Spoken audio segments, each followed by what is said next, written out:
Hello students, हम digital logic design का subject discuss कर रहे थे, जिसमें आज हम टॉपिक डिस्कस करेंगे कैनोनिकल सम ऑफ प्रोडक्ट। हम देखेंगे कि डीएलडी के अंदर कैनोनिकल सम ऑफ प्रोडक्ट क्या है और इसको एक एग्जांपल की मदद से समझने की कोशिश करेंगे। तो कैनोनिकल सम ऑफ प्रोडक्ट को समझने से पहले हम बात करते हैं सम ऑफ प्रोडक्ट क्या होता है। ये बेसिकली एक मैथमेटिक्स का कॉन्सेप्ट है। जिन लोगों ने मैथमेटिक्स पढ़ी है उन्हें इस कॉन्सेप्ट का आइडिया होगा कि सम ऑफ प्रोडक्ट क्या होता है। फिर भी हम एक दफ़ा इसका और भी कर लेते हैं कि सम ऑफ प्रोडक्ट मैथमेटिक्स के अंदर किसे कहते हैं। सपोज करें आपके पास एक फंक्शन है f, जिसके अंदर 3 वेरिएबल्स हैं a, b और c। अब इन 3 वेरिएबल से मिलकर हमने एक टर्म बनाई है a इंटू बी इंटू सी। तो ये बेसिकली ये एक प्रोडक्ट टर्म है जिसके अंदर आपके पास तीनों वेरिएबल आपस में मल्टीप्लाई हो रहे हैं। सपोज करते हैं आपके पास एक और टर्म है b इंटू सी। ये भी आपके पास क्या है, एक प्रोडक्ट की टर्म है जिसके अंदर b और c आपस में मल्टीप्लाई हो रहे हैं। अब ये दो प्रोडक्ट्स की टर्म्स को अगर मैं ऐड कर दूं, यानी इनका आपस में सम कर दूं, तो इसे सिंपली हम इन दोनों के कॉम्बिनेशन को हम कहेंगे सम ऑफ प्रोडक्ट। क्या हमने क्या किया है, इन प्रोडक्ट्स का आपस में सम कर लिया है, तो इसे हम सम ऑफ प्रोडक्ट कहते हैं, जिसको शॉर्ट फॉर्म में SOP कहा जाता है।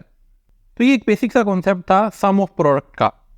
अब canonical sum of product basically एक डीएलडी के अंदर एक कॉन्सेप्ट है, जिसमें डिफरेंस ये है कि लेट्स सपोज अगर आप इस पहली टर्म को देखें, इस पहली टर्म के अंदर आपके पास a, b और c तीनों के तीनों वेरिएबल्स मौजूद हैं जो हमारे फंक्शन के वेरिएबल्स हैं। तो ये तो हमारे रूल्स के मुताबिक है। लेकिन अगर आप ये दूसरी टर्म में देखें, यहाँ पर b और c तो है, लेकिन यहाँ पर थर्ड वेरिएबल यानी कि a यहाँ पर मिसिंग है। क्योंकि इस टर्म के अंदर a मिसिंग है, इसलिए हम इसको कैनोनिकल सम ऑफ प्रोडक्ट नहीं कह सकते, क्योंकि कैनोनिकल सम ऑफ प्रोडक्ट के रूल के मुताबिक आपके इन टर्म्स के अंदर तमाम के तमाम जो वेरिएबल्स हैं वो मौजूद होने चाहिए। यहाँ पर ये पहले टर्म के अंदर तो तीनों वेरिएबल्स मौजूद थे, लेकिन ये सेकंड टर्म के अंदर क्योंकि a नहीं अवेलेबल था, इसलिए हम इसे कैनोनिकल सम ऑफ प्रोडक्ट नहीं कह सकते। अब लेट्स सपोज अगर हमारे पास एक टर्म होती a, b, c प्लस दूसरी टर्म हमारे पास होती a डैश b और c।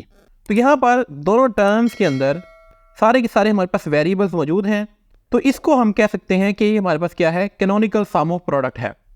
अगर हम इनकी डेफिनेशन देखें तो SOP does not need to contain all literals. कि SOP यानी कि सम ऑफ प्रोडक्ट के अंदर ये ज़रूरी नहीं है कि उसके अंदर तमाम के तमाम लिटरल्स हों। लिटरल मीन्स वेरिएबल्स जो हमने यहाँ पर लिए हैं a, b और c। यहाँ पर ये ज़रूरी नहीं है कि इसके अंदर तमाम के तमाम वेरिएबल्स हों। यहाँ पर a नहीं भी था तो हम इसे कह सकते हैं कि ये सम ऑफ प्रोडक्ट है। लेकिन कैनोनिकल सम ऑफ प्रोडक्ट की डेफिनेशन क्या है?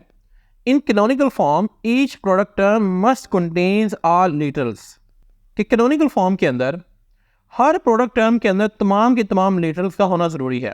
यानी कि ये पहली प्रोडक्ट टर्म के अंदर तीनों लिटरल्स मौजूद हैं और ये दूसरी के अंदर भी आपके पास तमाम के तमाम जो वेरिएबल्स या लिटरल्स है वो मौजूद हैं। तो इसे हम कह सकते हैं ये कैनोनिकल सम ऑफ प्रोडक्ट है। अब ये तो कॉन्सेप्ट हो गया कि कैनोनिकल सम ऑफ प्रोडक्ट होती क्या है, लेकिन डीएलडी के अंदर इसका इस्तेमाल क्या है ये देखते हैं। आगे बढ़ने से पहले हमारे चैनल को सब्सक्राइब कर लें ताकि आने वाली तमाम वीडियोस आप तक टाइमली पहुंच सकें। इसको एक एग्जांपल से समझते हैं। लाइक हमारे पास कोई डिजिटल सर्किट है जिसका ट्रुथ टेबल जो है वो कुछ इस तरह से है। x, y और z इसकी इनपुट्स हैं और f यहाँ रिप्रेजेंट कर रहा है इसके आउटपुट को। तो इस ट्रुथ टेबल और डिजिटल सर्किट को रिप्रेजेंट करने के लिए हम कैनोनिकल सम ऑफ प्रोडक्ट का इस्तेमाल करते हैं। तो चलें इस ट्रुथ टेबल को कैनोनिकल सम ऑफ प्रोडक्ट में कन्वर्ट करके चेक करते हैं। बेसिकली हमने इस टेबल के अंदर चेक करना होता है कि कौन कौन सी रोज़ के अंदर आउटपुट 1 है। यहाँ पर हमारे पास 4 ऐसी रोज़ हैं जिसके अंदर जो हमारी आउटपुट है वो 1 आ रही है। तो हमने सिर्फ इन आउटपुट्स के कोरेस्पॉन्डिंग जो सम ऑफ प्रोडक्ट्स हैं उनकी मदद से कैनोनिकल सम ऑफ प्रोडक्ट बनानी होती हैं। सबसे पहले हम चले जाएंगे अपनी इस पहली रो के ऊपर, इसकी टर्म बनाते हैं। हमारे पास सबसे पहले क्या है, आपके पास है x और x की वैल्यू क्या है 0। तो हम यहाँ पर लिख लेंगे x। अब क्योंकि इसके अंदर वैल्यू 0 है तो हम इसको लिखेंगे x बार। जहाँ भी आपके पास वैल्यू 0 होगी उसको हम बार के अंदर रिप्रेजेंट करेंगे। नेक्स्ट हमारे पास क्या है, y की वैल्यू, y क्या है 0, तो यहाँ पर हम लिख देंगे y बार। इस तरह से नेक्स्ट हमारे पास z के अंदर क्या है 1, तो यहाँ पर z 1 है तो हमारे पास सिंपली क्या आ जाएगा, z आ जाएगा। तो ये आपके पास पहली प्रोडक्ट टर्म बन जाएगी जिसे हम डीएलडी के अंदर मिन टर्म्स कहते हैं। तो ये आपके पास इस फर्स्ट रो की मिन टर्म बन जाएगी। नेक्स्ट हमारे पास क्या आ जाएगा प्लस, और अब चले जाएंगे हम अपनी नेक्स्ट रो के ऊपर। नेक्स्ट रो में हमारे पास क्या है, x 0 है तो मैं लिख दूंगा x बार, y मेरे पास क्या है 1 है तो मैं लिख दूंगा y, z मेरे पास 0 है तो मैं लिख दूंगा z बार। ये आपकी सेकंड मिन टर्म बन जाएगी। आगे अगेन हम लिखेंगे प्लस और चले जाएंगे थर्ड रो के ऊपर। थर्ड रो में हमारे पास x क्या है 1 है तो x आ जाएगा हमारे पास, y 0 है तो y बार आ जाएगा, z भी 1 है तो यहाँ पर z आ जाएगा, और ये आपके पास थर्ड मिन टर्म बन जाएंगी। नेक्स्ट हम लगाएंगे प्लस और चले जाएंगे अपनी फोर्थ रो के अंदर। फोर्थ रो में सबसे पहले x की वैल्यू क्या है 1 है तो x आ जाएगा, y की वैल्यू भी 1 है तो y आ जाएगा, z की वैल्यू 0 है तो हमारे पास आ जाएगा z बार। तो यहाँ पर आपके पास ये चारों की चारों आपके पास मिन टर्म्स आ जाएंगी, और इनके सम को हम कहेंगे कि ये हमारे पास क्या है, कैनोनिकल सम ऑफ प्रोडक्ट्स हैं। ये कैनोनिकल एसओपी बेसिकली रिप्रेजेंट करते हैं हमारे डिजिटल सर्किट को, जिसका ट्रूथ टेबल कुछ इस तरह से होगा। तो बेसिकली इसका मकसद यही होता है, जब आपने अपने कम्प्लेक्स डिजिटल सर्किट्स को मिनिमाइज़ करना होता है तो उसके लिए आप ये कैनोनिकल सम ऑफ प्रोडक्ट्स बनाते हैं। फिर इसके ऊपर डिफरेंट बुलियन अलजेब्रा के जो लॉज हैं वो इम्प्लीमेंट करके हम अपने सर्किट को सिंप्लीफाई कर सकते हैं, मिनिमाइज कर सकते हैं। अब कैनोनिकल सम ऑफ प्रोडक्ट को रिप्रेजेंट करने का एक और तरीक़ेकार है, वो क्या है कि आपने चले जाना है अपनी फर्स्ट रो के ऊपर। तो यहाँ पर आपके पास क्या है 001। तो अगर आप इस बाइनरी नंबर 001 को डेसिमल में कन्वर्ट करें तो ये इक्वल होता है 1 के।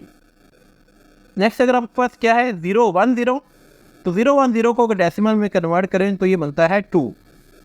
इस तरह से नेक्स्ट हमारे पास है 101, इसको डेसिमल में कन्वर्ट करेंगे तो ये बनेगा 5, और लास्ट पे आपके पास है 110, इसको अगर आप डेसिमल में कन्वर्ट करेंगे तो ये बन जाएगा 6। तो आपके पास आ जाएगा 1, 2, 5 और 6। तो इसको हम लिख सकते हैं इक्वल, आगे आपने निकालना है समेशन का साइन m, और आगे ब्रैकेट के अंदर आप ये तमाम के तमाम डिजिट्स लिख देंगे, यानी कि 1, 2, 5 और 6। ये भी एक मेथड है कैनोनिकल सम ऑफ प्रोडक्ट को रिप्रेजेंट करने का। तो बेसिकली आपको ये कॉन्सेप्ट क्लियर होना चाहिए कि आप एक ट्रुथ टेबल से किस तरह से कैनोनिकल सम ऑफ प्रोडक्ट बना सकते हैं। आई होप आपको क्लियर हो गया होगा कि कैनोनिकल सम ऑफ प्रोडक्ट क्या है और किस तरह से हम इनको क्रिएट कर सकते हैं। आज के लिए इतना ही, मिलते हैं नेक्स्ट लेक्चर के अंदर। Thank you very much.